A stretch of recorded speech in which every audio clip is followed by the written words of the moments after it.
para ipadala sa akin yung iPhone 16 Pro Max ko. Dapat.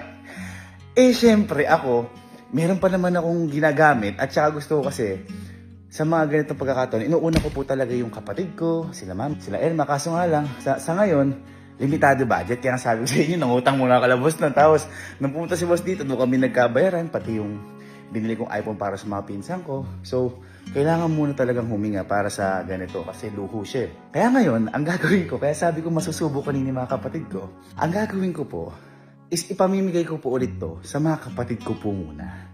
Pero syempre, tulad na sinasabi ko sa inyo parati, kailangan muna nila maghirap bago makamit ang sarap. Kaya teka, tatawagin ko na. Tatawagin ko na, mawiwin lang itong dalawa ito. Ang babagal! Ang babagal nyo! 16 Pro Max! Uy!